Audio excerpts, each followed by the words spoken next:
রাধে রাধে বন্ধুরা, রাজলক্ষ্মী ব্লগ চ্যানেলে তোমাদের সবাইকে অনেক অনেক স্বাগত। তোমরা কেমন আছো? আশা করি ভালো আছো। আমিও ভালো আছি।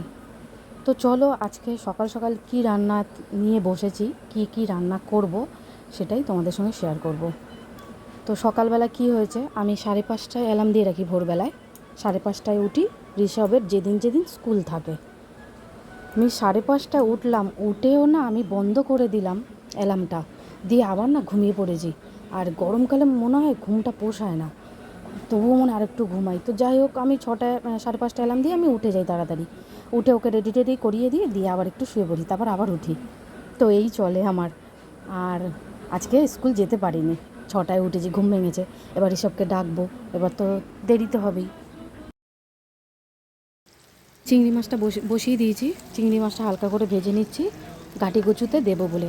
আর গরম জল বসিয়েছি, গাঁটি কচুর মধ্যে দেবো। তো যাই হোক, আজকে উঠতে দেরি হয়ে গেছে, তাই ঋষভকে স্কুলে পাঠানো হয়নি। আর রান্নাটা তাই বসিয়ে দিয়েছি। সকাল সকাল গরমের মধ্যে তাড়াতাড়ি রান্না করতে পারলে খুব ভালো লাগে। আর বাজার থেকে আজকে এনেছিল মাছের ডিম আর চিংড়ি মাছ। তো বড়া করেছি, মাছের ডিমটা আলাদা ভেজে মাছের ডিমের বড়া দিয়ে টিফিন করলাম। তো বন্ধুরা, এখন বিকেল 5:30 বাজে। আর একটু থালা বাসন ছিল কটা, ধুলাম। তার সঙ্গে একটু গায়ে জল ঢেলে নিলাম। মোটামুটি আমার কাজ সব শেষ। আর বিকেলবেলা তো সেরকম একটা কাজ থাকে না। দিকে ঋষভের বাবা ঘুমোচ্ছে, কাজ থেকে এসছে আজকে ঋষভের বাবা প্রায় 3:30টার সময়। আর এখন ছেলেও গেছে একটু মাঠে। কদিন ধরে ছেলে মাঠে যাচ্ছে। তো ছেলে কদিন ধরে মাঠে যাচ্ছে। এখানে একটু আমাদের যে রাস্তাটা একটু খেলা একটু সমস্যা হচ্ছে। তো সমস্যাটা অন্য কারণে একজনেরই একটু সমস্যা হয়। তো বাচ্চাদের একটু যাতায়াত করলে পরে খুব বিরক্ত করে, ওখান থেকে বার করে দেয়, তাড়িয়ে দেয়, অনেক কিছু বলে। তো সেই জন্য হঠাৎ করে কদিন দেখছি বাচ্চারা মাঠে যাচ্ছে। তো আমি ঋষভকে যেতে দিচ্ছিলাম না। এবার শনিবার রবিবার ছুটি থাকে পড়া, তো একদিন গেছে, সেই জন্য এখন ইচ্ছা হয়েছে ও মাঠে যাবে। একদিন দুদিন ছেড়েছি, এবার রোজই যেতে ইচ্ছা হচ্ছে। তো ওকে দিয়ে আসা নিয়ে আসা করা হয়। আজকে ওর পাশের বাড়ির পিসি গিয়ে দিয়ে এসছে। আর আমি নয়, ঋষভের বাবা আনতে যাবো। তারপরে 6টায় পড়া আছে, আর এখন 5:30 বেজে গেছে। আর 10-15 মিনিট পর আমি ওকে ডাকতে যাবো।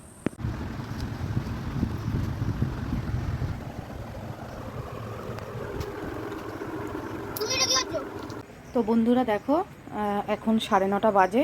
আর রাত্রেবেলা যদিও বা আমি ভিডিওটা করি না, কিন্তু আজ দুপুরবেলা আমি ভুলে গেছি তোমাদেরকে দুপুরবেলার খাওয়াটা আমি দেখাইনি। গরমের জন্য আমি একদম ভুলেই গেছি ভিডিওটা করব। তো যাই হোক, তো রাত্রেবেলা কিছু তরকারি তো ছিল, গাঁটি চিংড়ি দিয়ে একটু তরকারি করেছিলাম, সেই তরকারি আছে। কটা এখানে মাছের ডিমের বড়া আছে, আর এখানে একটু শাক আছে, আর ওটা ভাত। তা এখন একটু ভেজে নেব এই রাত্রিবেলা একটু ডিম, এই দুটো ডিম ভাজবো। লঙ্কা পেঁয়াজ কুচোনো রয়েছে এর মধ্যে, আর একটু কুদ্রি, আর হচ্ছে এই একটা কলা ছিল, তাও হাফ, একটু না ভাজলে নয়, একটু করছি। মোটামুটি এই দিয়ে আজকে খাওয়া হবে রাত্রিবেলার।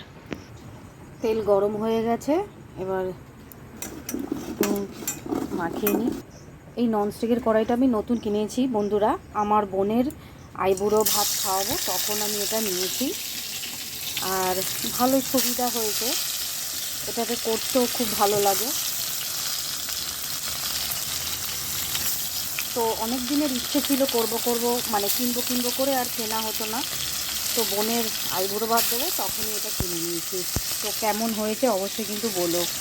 এটার দাম পড়েছে 1400 টাকা পুরো। আর আগের যে ননস্টিকের কড়াইগুলো ছিল ওগুলো তো বিয়েতে পাওয়া ছিল, একদমই ভালো ছিল না। রান্না করলে নিচে ধরে যেত, লেগে যেত, নাড়াচাড়া যেত না। তো যাই হোক, ওগুলো একদমই সব বাদ দিয়ে দিয়েছি। আমি 4টে মতো পেয়েছিলাম, সবই বাদ দিয়ে দিয়েছি। নষ্ট হয়ে গেছে পড়ে থেকে থেকে। তো এইটা নিয়েছি, বেশ কদিন পরেই ছিল। তারপর ভাবলাম কিনেছি যখন, তাহলে আগের তো সিলভারের কড়া দুটো আছে আমার, একটা বড় একটা ছোটো, আর এই একটা, আমার 3টে এখন কড়াই হয়ে গেছে। তো কিছু কিছু শখের জিনিস কেনার চেষ্টা করি। আর একটা ডিনার সেট কিনেছি আমি, ডিনার সেটটাও 3 সেটের একটা ডিনার সেট কিনেছি। তো যাই হোক, কিছু কিছু ইচ্ছে, এগুলো শখের জিনিস, তো কিনে কিনে রাখছি।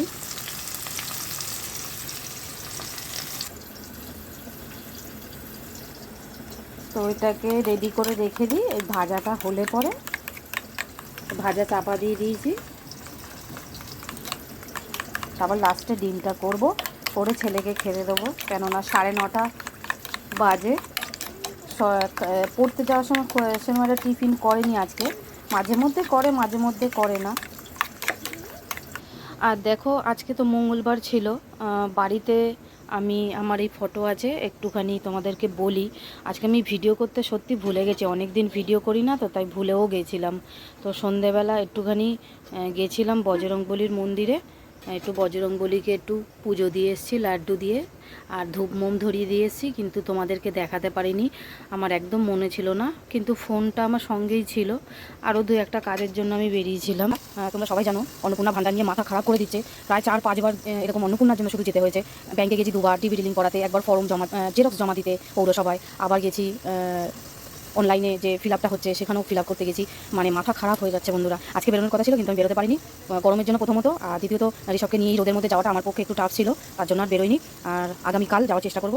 তো দেখি, যদি যাই অবশ্যই ভিডিও বানাবো। সেখানেও আয়ুষ্মান ভারত বলে যে স্বাস্থ্যসাথীর কার্ডের ব্যাপারে ওখানে কিছু ফর্ম নাকি দেবে, তো তার জন্য যেতে হবে। অনেকেই গেছে, গিয়ে নাকি ওখান থেকে এনেছে, কিন্তু নানান জনের নানান রকম কথা, মানে পাগল হয়ে যাচ্ছি, কে কোনটা বলছে কে কোনটা করছে বুঝেই উঠতে পারছি না। তো যাই হোক, আর কী বলবো, যখন যখন সরকার আসবে যেরকম বলবে সেরকম তো করতেই হবে, আমরা তো বাধ্য করতেও।